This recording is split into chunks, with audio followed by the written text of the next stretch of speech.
안녕하세요. 목회장담의 이주영 목사입니다.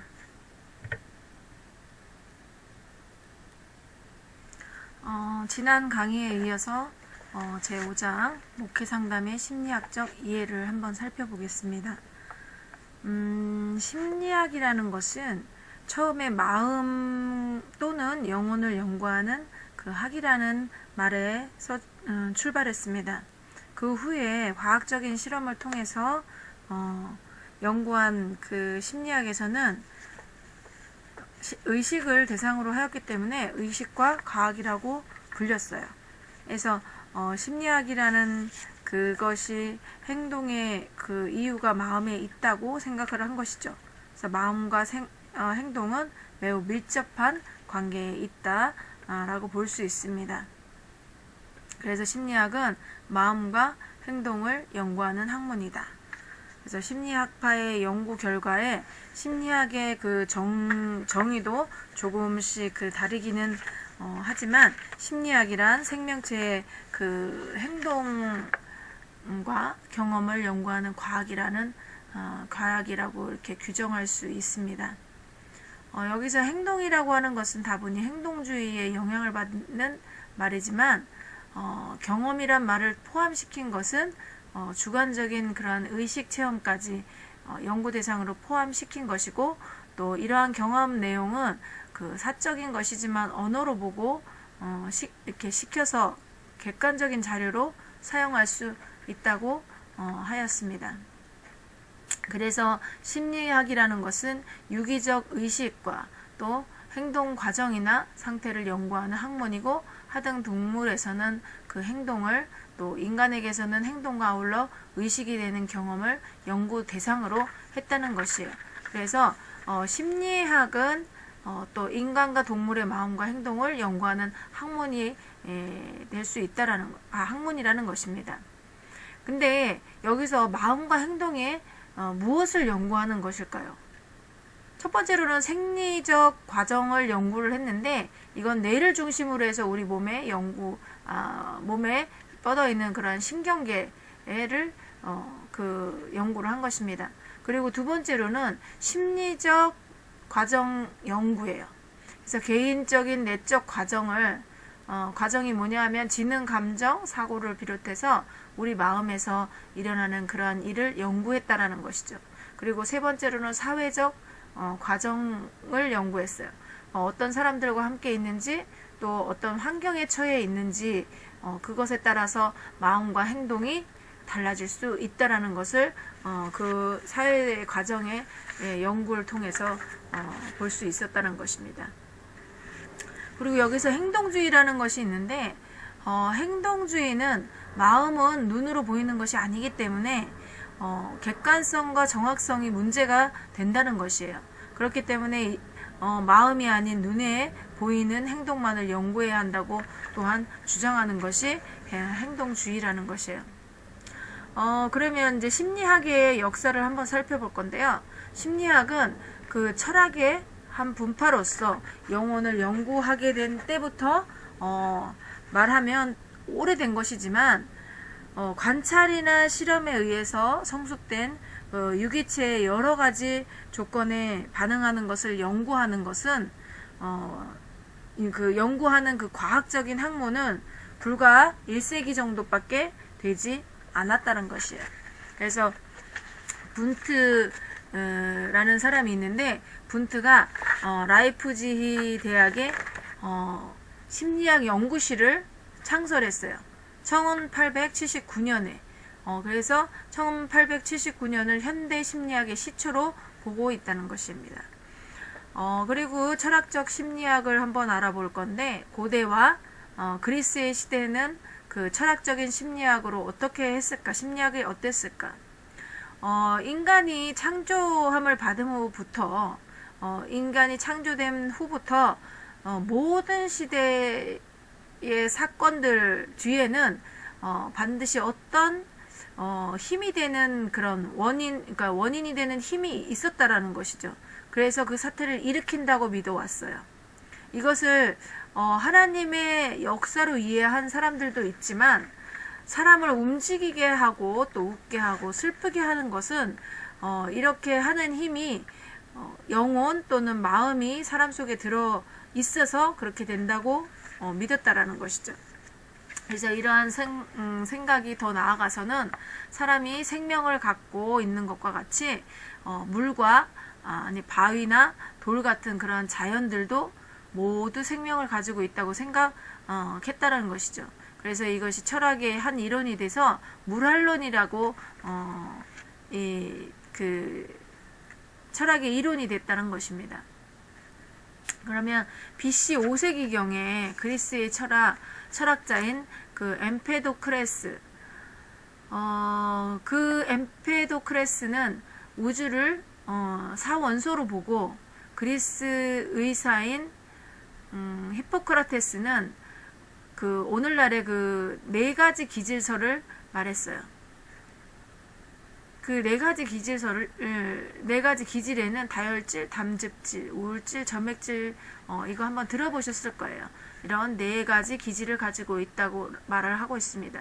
그래서 또 아리스토텔레스는 그의 해박한 연구를 통해서 경험 과학의 발달을 가져오게 했다라는 것입니다. 그래서 실험 심리학 이전 시대에는 어땠을까요? 사람이 그의 그 환경에 어떻게 적응해 나가느냐 하는 문제에 대한 그런 연구는 아리스토텔레스에서 데카르트에 이르기까지 거의 정지 상태에 있었다고 보시면 돼요. 그래서 프랑스의 철학자 데카르트는 사람에 대해서 중요한 2가지의 가설을 말했습니다. 하나는 뭐냐면 신체에 대한 그 기계적인 설명이고 또 하나는 신체와 정신에 관한 그런 이원론적인 설명이에요. 데카르트는 정신과 육체, 즉 마음과 몸을 분리된 실체를 보고 각각 그 다른 원리에 의해서 육체는 신에 의해서 이해가 되었고 또 서로 아무런 관계가 없다고 보았다라는 것입니다.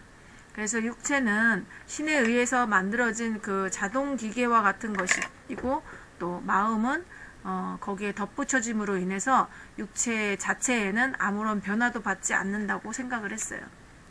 그래서 단지 문제가 되는 것은 마음이 어디에 자리 잡고 있는가 하라는 것이에요. 그래서 심신이 서로 접촉하는 그 하나의 점, 즉 마음의 자리를 데카르트는 뇌수의 중앙에 있는 그 송가선으로 생각하였다라는 것이죠. 이렇게 몸과 마음은 한 지점에서 서로 상호작용을 한다는 그 상호작용설이 데카르트의 이론이라는 것입니다.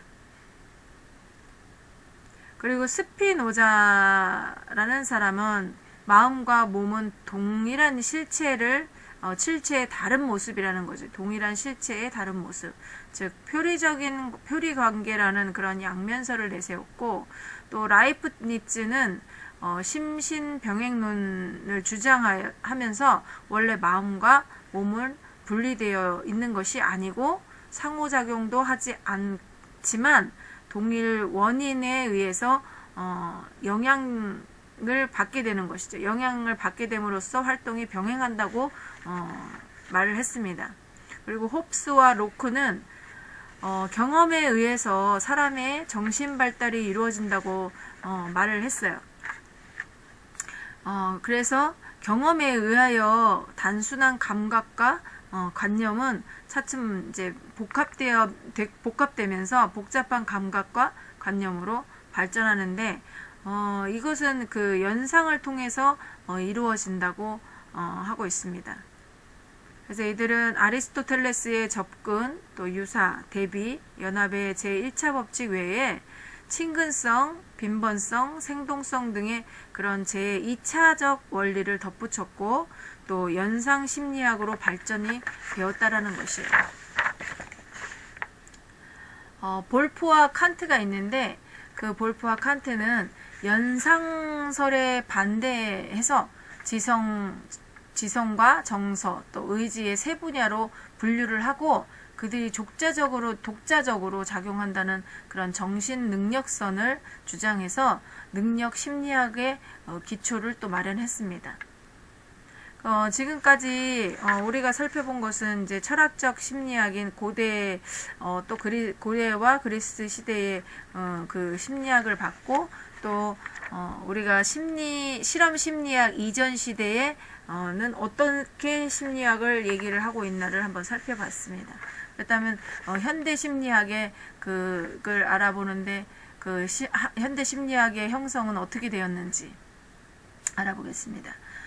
철학적 심리학의 발달은 오랜 세월을 거쳐서 이루어졌지만 심리학이 하나의 과학으로 정립되기에는 극히 최근의 일이라고 말씀드렸어요. 그래서 기초과학의 발달이 이뤄지면서 18세기 후반부터 19세기 초에 이르는 그 시기에는 생리학, 신경학, 물리학, 수학 분야의 그 괄목할 만한 발견과 발달로 실험 심리학의 발전에 중대한 영향을 주었다. 독일의 그 천문학자 베젤이 있는데요. 베젤은 천문학자들이 그 천체를 관측하는 데 있어서 각기 개인차가 있음을 인정했고, 또 이 관측 오차가 전혀 예측 불가능한 것이 아니라는 것을 깨달았어요. 그래서 이와 같이 그는 그러니까 속도의 개인차를 인정하고 관측의 개인 오차의 개념을 발전시켰다라는 것이죠. 그래서 여러 학자들에 대한 기초 과학의 연구는 획기적이 되었고, 다윈의 그 진화론은 생물학과 동물 심리학의 새로운 기초를 마련했습니다. 그리고 심리학 자체에 획기적인 전개를 주었다. 그리고 이제 독일의 심리학을 보면, 독일에서는 많은 철학자 겸 심리학자들이 많이 나왔어요. 이때 로체, 바인, 분트 이런 사람들이 또 있습니다. 이 중에 실험 심리학의 새로운 경지를 개척한 사람은 분트예요. 분트는 1879년에 라이프치히 대학의 실험 심리 연구소를 설립했다고 아까 말했죠. 그리고 또 그의 많은 제자들을 양성해서 심리학의 터전을 잡았다 보시면 됩니다. 그리고 영국과 프랑스의 그 심리학을 보면은, 영국에는 그 독일의 이렇게 유명한 그런 필적할 만한 그런 심리학자가 없었어요. 근데 여기 갈톤이 인간 연구에 관심을 두었습니다. 그리고 프랑스에서는 인간의 그 이상 행동에 관해서 연구하는 그런 학자들이 있었어요. 그래서 1792년 피넬이 파리의 병원에서 정신병 환자의 그 사슬을 끊고 제거해서 버렸다는 것입니다. 그래서 1801년에는 정신적 이방인에 대한 그런 논문을 발표하기도 했습니다. 이외에도 보면 리보와 자네 등이 있는데, 이 분야를 정립하는 데 크게 공헌을 한 사람들입니다. 그렇다면 미국의 심리학을 한번 살펴볼게요. 미국의 심리학이 소개될 때는 어느 정도 학문으로 정립이 되어진 후에요. 그래서 유럽의 여러 학설들을 종합적으로 받아들여서 어느 정도는 독자적인 형태를 가질 수 있었습니다. 미국의 심리학은 분트의 그 실험 연구, 다윈의 진화론, 그 다음에 가우스의 정상 분포 곡선의 산수적 개념 등의 이 세 가지 조류가 크게 영향을 끼쳤습니다. 그래서 심리학의 분야를 한번 볼게요.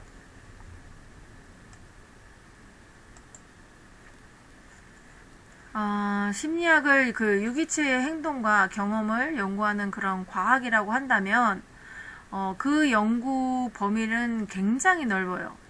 그래서 현대 심리학이 발달되면서부터 심리학자들이 관심을 집중한 집약된 몇 개의 분야가 생겼고, 이것이 분화해서 오늘날의 여러 가지 심리학의 분야를 형성했는데, 이것을 간략히 소개하면 이렇습니다. 첫 번째는 일반 심리학이에요. 그 일반 심리학은 모든 심리학의 기본 원리로 취급하고 있고 주로 정상적인 성인의 심리를 다루고 있어요. 지각이나 감각, 정서, 학습, 적응 그런 내용들이 포함되어 있습니다. 두 번째로는 생리심리학.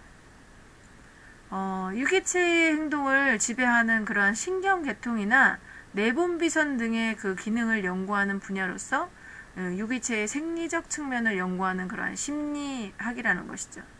세 번째로는 실험 심리학이 있는데 또는 이론 심리학이라고도 불러요.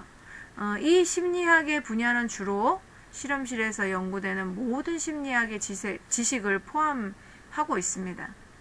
그래서 처음에는 물리적인 그 방법을 써서 감각과 지각 같은 것에 실험적 연구를 했는데 그 후에 정서와 학습, 욕구 등의 그 분야에까지 확대되는 그 경향이 생겼다라는 거예요. 네 번째로는 비교 심리학을 보면은 동물의 종족 사이의 행동을 비교 연구하는 것을 말해요. 그 밖에 동물과를 심리학적으로 연구하기 위하여 노력하는 경우를 동물 심리학과 같은 뜻으로 쓰이고 있습니다. 그래서 인종과 인종, 또 아동과 성인, 또 개인과 개인 사이의 그 유사점과 그 차이점을 비교하는 그러한 경우에는 인종 심리학, 발달 심리학의 그 뜻도 포함이 되어 있다. 그러나 주로 동물 간의 행동을 비교 연구하고 있다라는 것입니다. 그 다음에 다섯 번째로는 차이 심리학 혹은 또 개인차 심리학이라고 이렇게 있습니다. 이것은 심리 검사를 가지고 인간의 어떤 능력이나 태도 등을 측정해서 그 차이와 유사성을 연구하는 심리학이다 라고 볼 수 있습니다. 1883년 영국의 갈톤에 의해서 시작됐고 또 두 번의 세계대전이 일어나면서 이 분야의 연구를 촉진을 시켰습니다. 그 다음에 여섯 번째로는 발달 심리학인데요. 심신의 발달을 대상으로 해서 그 일반적 경향이나 법칙 등을 연구하는 그런 심리학이라는 것이죠. 그래서 일반 심리학이 심리 과정의 그 횡단면에 치중한 데 대해서 발달 심리학은 그 종단면을 주로 연구해서 그 발생과 그 양적, 질적 변화를 다루고 있습니다. 그 다음에 일곱 번째는 교육 심리학이에요. 교육 과정에서 생기는 그런 여러 가지 심리적 현상을 연구해서 그의 법칙과 사실을 밝히고 또 교육을 효율적으로 추진시키려는 그런 심리학의 분야라는 것이죠. 그래서 여기는 학습 또 동기 등의 그 심리 과정을 주로 취급하고 있습니다. 여덟 번째로는 산업 심리학이에요. 그 인사선별 또 작업 능률 그 다음에 상품 매매 등으로 산업 분야의 그 여러 가지 문제에 그 관련된 응용 심리학의 하나 중에 그 하나이다라는 것이에요.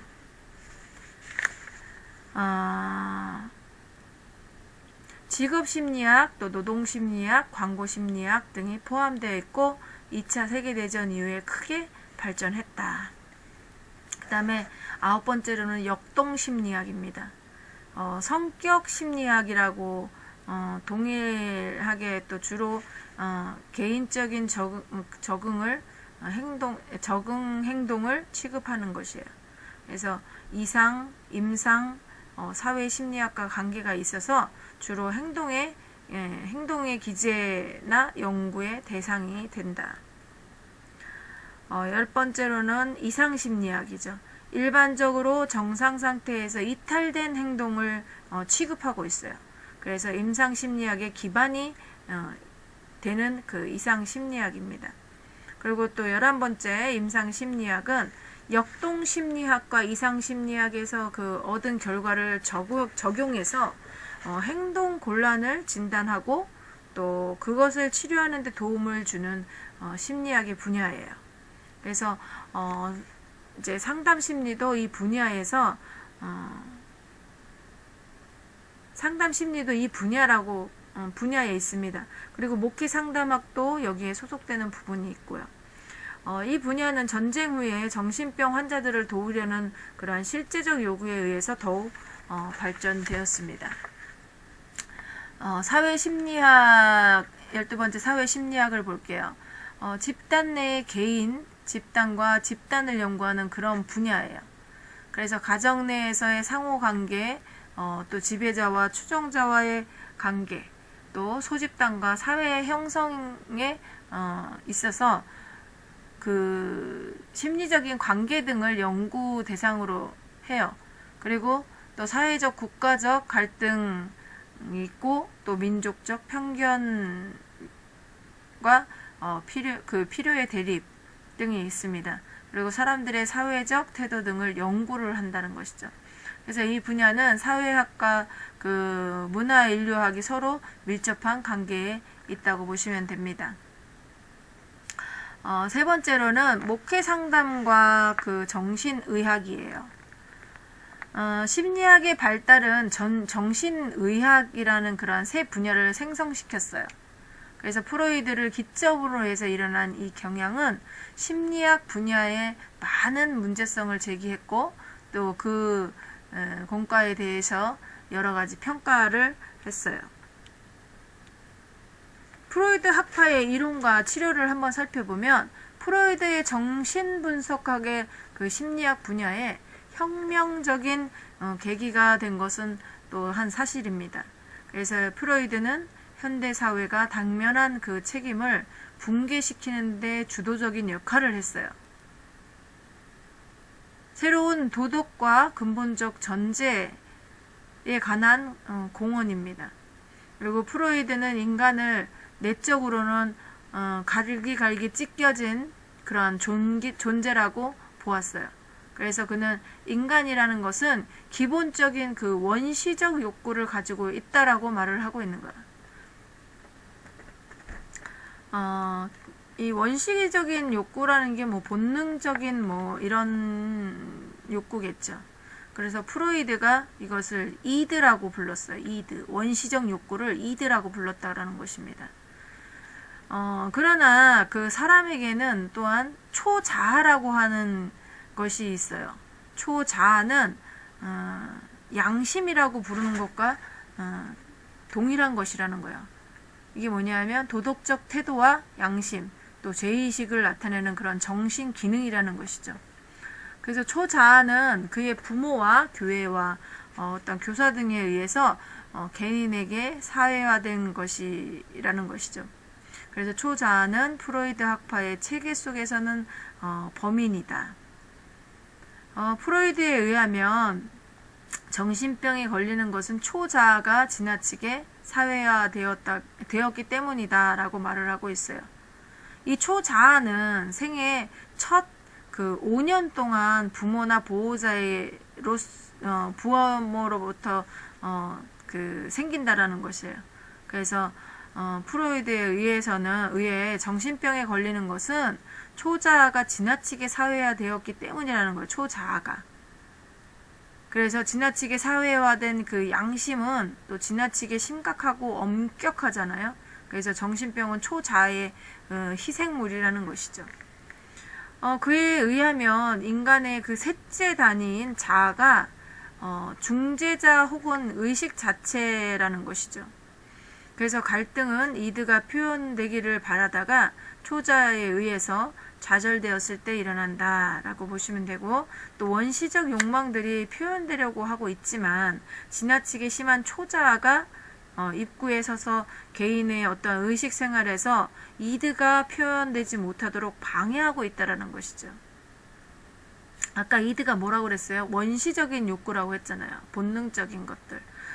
그런 것들, 그 원시적인 이드로 표현되려고 하지만 지나치게 심한 초자아가 뭐라고 했어요? 생애 첫 5년 동안에 부모와 보호자에게 세서부터 생긴다고 했잖아요. 그 초자아가 이드가 표현되지 못하도록 방해하고 있다라는 것이죠. 그래서 잠재의식적 수준에서 일어나는 이 갈등을 인간의 고통의 근원이라고 할 수 있습니다. 그래서 자아는 이드가 초자아의 수준과는 전혀 다른 수준에서 작용하고 있다라는 것이죠. 그래서 이드와 초자아가 무책임의 수준에서 작용하고 있는데 비해서 자아는 책임 수준에서 작용하고 있다. 그래서 이 세 가지 정신 영역 중에서 가장 오래된 것이 이 이드예요. 원시적인 그것도 육체적 본능, 성욕이나 그런 공경욕 같은 그런 것들이란 거, 태어날 때부터 나타나는 모든 심리적 요소를 포함하고 있다라는 거예요. 이드가. 그래서 이 이드 그 원초적인 이 욕구를 이게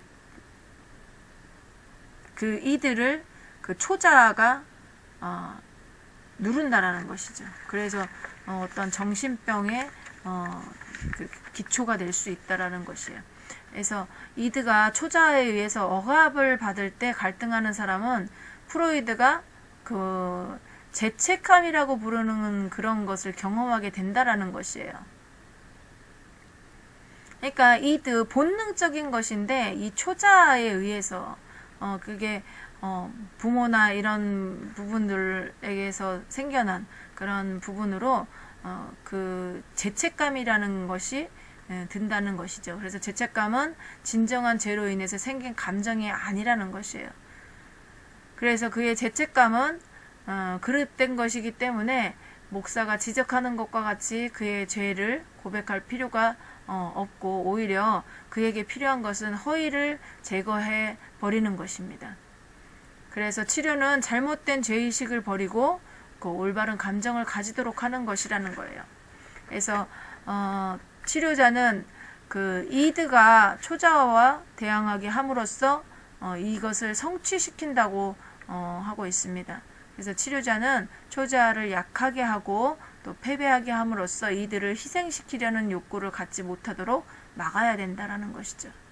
그래서 환자의 그 울적한 감정을 풀어주는 그 통풍작용을 하는데 그 통풍작용은 것입니다. 그래서 환자의 울적한 감정을 풀어주는 그런 통풍작용은 진보의 일부분이라고 보고 또 합리적으로 현실적인 표준에 따르는 그러한 다른 중요한 부분이라고 할 수 있습니다.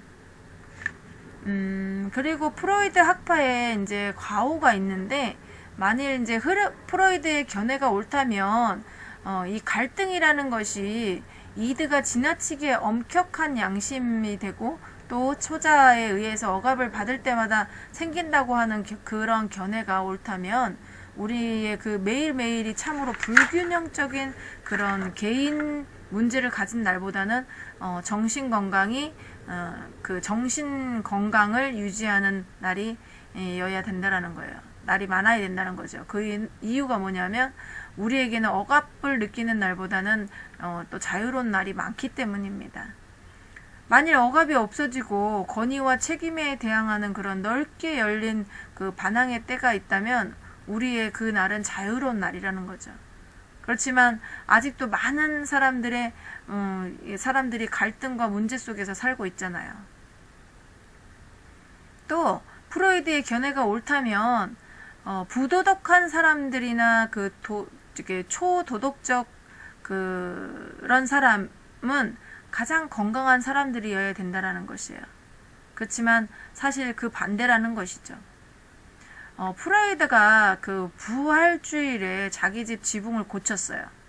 근데 그 모든 행동이 중대한 의미를 가지고 있다고 보는 사람들에게 그것이 폭로될지도 모르기 때문에 그 사실을 숨겼어요. 근데 이렇게 그걸 보면은 확실히 이런 것들은 지나친 행동이 된다라는 것이죠. 이런 지나친 행동은 상징적인 그 행위로 보아야 된다라는 것이에요. 그래서 일반적으로 종교에 관심이 없고 또 기독교에 무관심한 그 프로이드의 생각은 하나의 역사적인 사실뿐이라는 것입니다. 그래서 프로이드는 자기 자신을 가리켜서 완전한 무신론적인 유대인이고 또 소망이 없는 이교도라고 불렀습니다. 자기 자신을. 그래서 어떤 사람은 프로이드가 어렸을 때 그리스도인들이 그 프로이드의 아버지를 밀어가지고 옷에 진흙투성이가 되게 했다고 해요. 그런데 그 프로이드의 아버지가 복수를 하지 않았다고 합니다.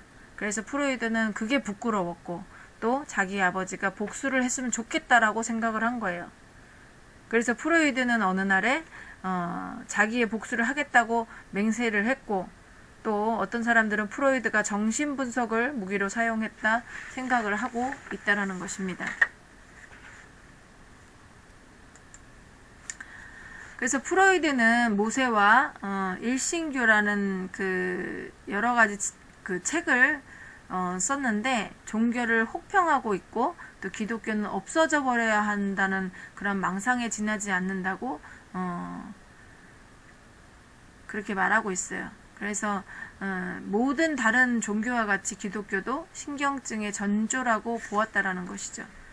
그래서 그는 종교란 것은 원시인으로 좀 둘러싸인 그 위대하고 야성적인 그 위주에 대한 그 두려움에서 나온다는 것을 가리켰다라는 거예요. 그러니까 본능적인 이게 본능적으로 그 위대한 어떠한 그런 부분에 이게 눌렸다는 거죠. 두려움에서 나온다고 가리키는 거예요. 종교란 것이.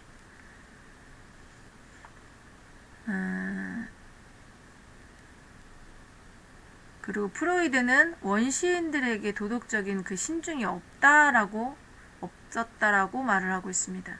그래서 모든 사람들이 자신의 본능을 충족시키려고 한 그때부터는 같은 것을 하려고 서로 충돌하게 되었다라는 것이죠. 그래서 살아남기 위해서 인간은 함께 살고 함께 일해야 할 필요성을 발견하게 되었다. 이러한 도덕은 사회 성장의 결과였고 또 오직 행위의 규범에 채택함으로써 존재할 수 있는 그러한 것이라고 프로이드가 말했다는 것입니다. 그래서 프로이드는 종교란 것이 유아기에 속한 것이라는 거예요. 인간은 여기서 성장할 필요가 있는데 종교는 인간의 욕구를 충족시키기 위해서 있고, 또 인간이 나이가 들어서 성장하면 그에게 더 이상 종교가 필요하지 않다라고 하는 거예요. 그래서 인간의 욕구를 충족시키기 위해서 종교가 있다라고 말을 하고 있다라는 거예요. 그래서 성인이 되고 성숙해지면 더 이상 종교 생활을 하지 않아도 된다고 보는 것이죠. 그래서 프로이드의 이론들은 현대 사회의 그러한 질병들을 복잡화시키는 그 요인들 중에 하나였다라고 보는 것입니다. 그래서 이러한 측면에서 볼 때 이것은 그 모든 질병의 근원이고 또 궁극적으로 죄라는 것이에요. 그래서 프로이드 이론과 목회 상담을 보면 프로이드의 그 이론은 우리로 하여금 어떠한 위치에 머물게 하고 있는지 생각해 봐야 된다는 것이죠. 모러는 그 복음주의 종교가 자기의 장자권을 심리학이라고 하는 그 죽 한글에 팔아버렸는가라고 질문하고 있는데, 목회 상담하는 사람들은 이 질문을 주의 깊게 받아들여야 한다는 것이죠. 그래서 목회 상담에 관한 수많은 책들과 심지어는 보수주의자들의 서적에서조차도 프로이드 학파의 의견을 무책임하게 의존하고 있음을 볼 때 그 안타까움을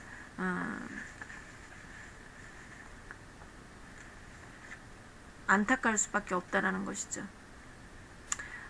그리고 목사들이 그 자신의 그 목회 상담에서 프로이드의 원리를 그대로 적용시키고 있는데, 이는 비기독교적인 것을 기독교에 적용하라는 그 모순을 범하고 있다라는 거예요.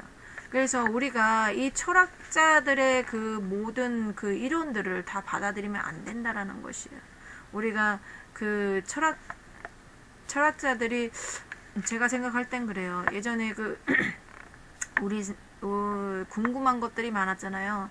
알지 못하는 것들도 많았고, 그래서 그 철학자들이 그 궁금한 것들을 서로 이렇게 말을 하면서 자기의 어떠한 지식적인 것으로 그 표현을 했단 말이죠.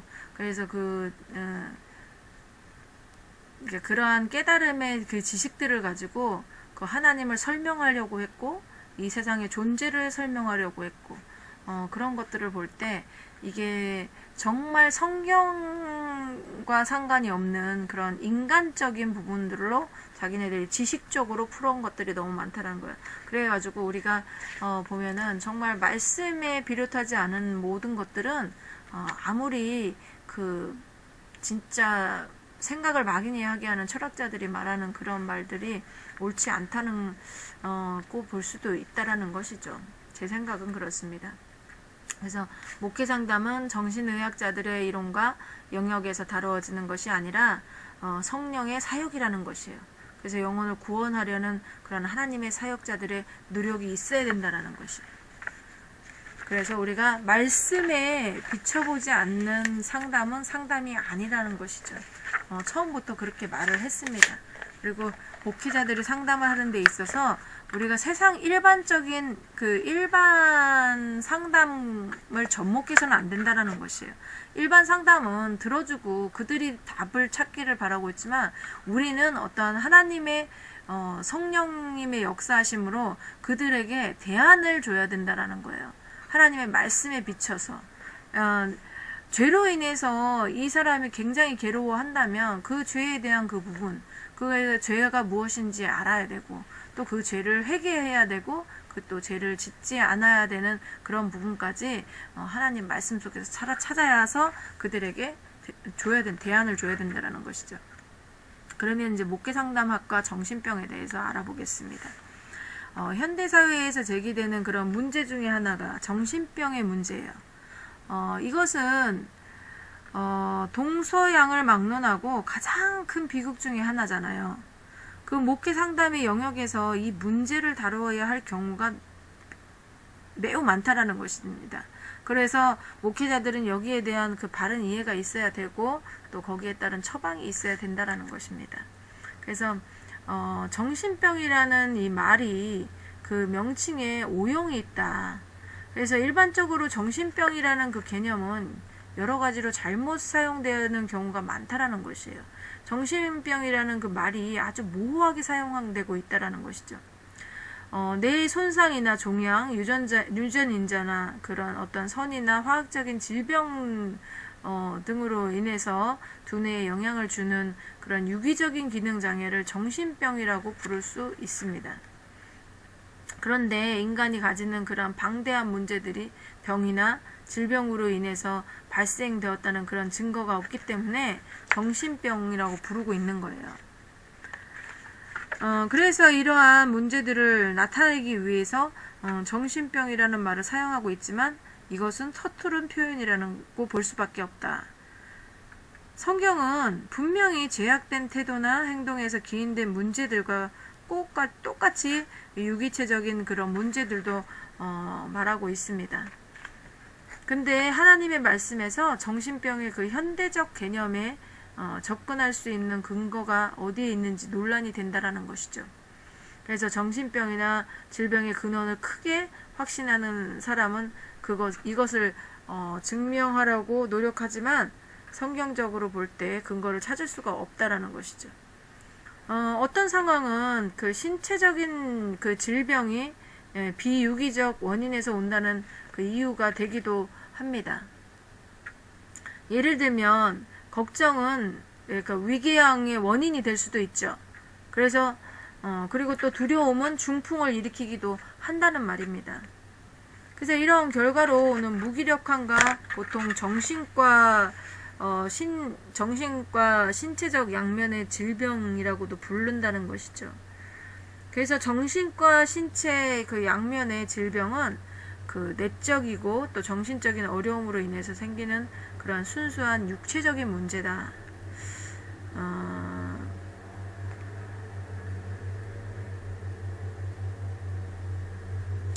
그리고 그 심리적인 긴장이 원인이 되기도 하고, 또 육체적인 원인이 병과 구별되어야 된다라는 것이에요. 그렇다면 정신병의 실체는 무엇일까요? 정신병의 문제는 인간 자신에게 있어서 인간 자신에게 있다라는 것을 아셔야 돼요. 그리고 타락한 인간 본성은 근본적인 그 성질은 하나님을 떠난 데 있다라는 것이죠. 그래서 사람은 죄 가운데서 나고 또 자기의 죄를 숨기려고 여러 가지 악한 죄를 하고 있다라는 거죠. 죄를 내고 있다라는 것이에요. 그래서 인간의 삶의 문제를 야기시키는 그런 특별히 죄악된 행동에 그런 성공이나 실패를 가져오는 그 여러 가지 죄에 빠질 수 있다라는 것입니다. 그래서 정신병은 유기체적으로 생긴 그런 난점을 떠나서 참 잘 해결되지 못하는 그런 개인적인 문제를 가지고 있다라는 것이에요. 대부분의 그 괴상한 행동은 다른 이탈된 행동을 함으로써 관심과 주의를 집중시키려는 어떤 위장이라고 해석할 수도 있습니다. 이게 무슨 말이냐면 과거에 어떤 때에 있었던 그 괴상한 행동들이 사람들의 그 빗나간 주목을 끌 수 있다는 그것을 알고 행동한다라는 것이죠. 그렇게 돼서 피상담자가 괴상한 행동을 하고서 성공을 거두면 자주 이런 행동을 하는 경우가 있다라는 것입니다. 그래서 자주 이런 행동을 하게 되면 이는 하나의 유형을 형성하게 되고 또 하나의 습관이 되어버린다고 볼 수 있습니다. 세 번째로는 정신병과 목회 상담을 한번 알아보겠습니다. 앞에서 말한 바와 같이 피상담자가 괴상한 행동을 하고 이것이 습관이 되어버리는 거예요. 그래서 여러 문제를 만들어낸다는 것이죠. 그런데 이러한 행동이 얼마 동안은 성공할지 모르지만 계속적으로 성공할 수는 없다라는 것이죠. 그래서 목회자는 상담자로서 이를 잘 분별해야 된다는 것입니다. 위장의 습관화에서 생기는 정신병들을 오해하다가 문제의 핵심에서 이탈하는 경우가 또 많죠. 그리고 상담자는 항상 핵심이 되는 그러한 성경적 원리를 찾아야 되고 또 그 속에서 문제의 해결을 모색해야 한다라는 것입니다. 그래서 오늘날 물질 문명의 그 발달에서 생기는 여러 가지 병폐들이 있는데 신경계통의 그 질병을 많이 낫게 하고 있다라는 것이죠. 그리고 노이로제라고 부르는 그 질환에서부터 시작하여서 다양한 질병들이 나타나고 있습니다. 상담자인 목회자는 의사나 정신병 학자가 아니라 하나님의 말씀을 선포하는 하나님의 사역자예요. 그래서 그렇기 때문에 하나님의 사역자는 하나님의 말씀을 기초로 해서 이 문제들을 해결해야 된다는 것입니다. 그리고 상담자인 목회자들이 정신의학자들이 사용하는 그런 용어를 사용할지라도 큰 문제가 되지는 않아요. 또 그들의 영역을 침범하는 것이 아니기 때문에 사용할 수 있습니다. 그리고 상담자들이 의사와 대결하는 것이 아니죠. 서로의 영역을 지키면서 협력할 수 있다라는 것입니다. 그래서 상담은 문제를 가진 사람의 그 문제를 해결하기 위한 방안이어야 된다. 그래서 정신적 절병이 극심해가는 이런 현실 속에서 목회자는 정신의학 분야에 대해서 연구를 해야 하지만 여기에 상담의 정권을 양도할 수가 없다라는 것이죠. 정신병은 죄악된 인간의 본질에서 일어나는 것이고 또 그 문제의 근원을 해결하기 위한 노력이 있어야 한다라는 것이에요. 이것은 성령의 역사에 의해서 성경을 기초로 기초로 해야 된다라는 것입니다. 그래서 목회자들이 여기에 대한 기본관념이 없으면 모든 것이 다 실패로 돌아가요. 그리고 제대로 되지 않는다는 것입니다. 그래서 이미 앞에서 지적한 바와 같이 상담에 있어서 심리학이나 정신의학은 하나의 도구이지 목적이 아니다라는 것이에요. 그럼 우리의 목적이 뭐예요? 우리의 목적은 그것을 통해서 그 하나의 도구를 통해서 하나님을 알게 하고 또 죄에 대해서 알게 하고 또 회개하게 하고 또 우리가 하나님을 믿었으면 우리가 그리스도의 모습의 그 형상을 닮아가야 되는데 그 그리스도의 모습을 닮아가지 아니하고 믿음에도 불구하고 우리가 죄를 지어서 그것들로 인해서 우리가 정신적인 문제까지도 될 수 있는 부분들이 있어요. 그래서 지금은 목사들이나 성도들도 그렇고 이런 우울증이나 이런 부분들이 너무나도 많아요. 그래서 이게 이러한 우울증을 물론 이제 정신 그 정신과에 가서 상담을 받을 수도 있지만 우리가 근본적인 것이 무엇인지를 알아야 돼요. 그래서 근본적인 내가 왜 이렇게 우울하게 되었는지 그 속을 보면은 우리의 그 어떠한 제된 부분이 있을 수 있다라는 것입니다. 그래서 이제 목회 상담은 성경을 기초로 한 그 기본적 원리의 제시가 선행되어야 된다라는 것을 기억하시고, 또 여기서 얻어지는 그 진리가 심령의 모든 문제를 근본적으로 치료할 것이라는 것입니다. 이렇게 해서 우리가 목회 상담의 심리학적 이해를 한번 살펴봤습니다. 이 시간에 잘 설명이 되었는지 모르겠지만 또 책을 한 번 더 읽어보시고, 또 이제 자료들이 있으면 또 한번 같이 한번 보시기를 바랍니다. 이것으로써 강의를 마치겠습니다. 감사합니다.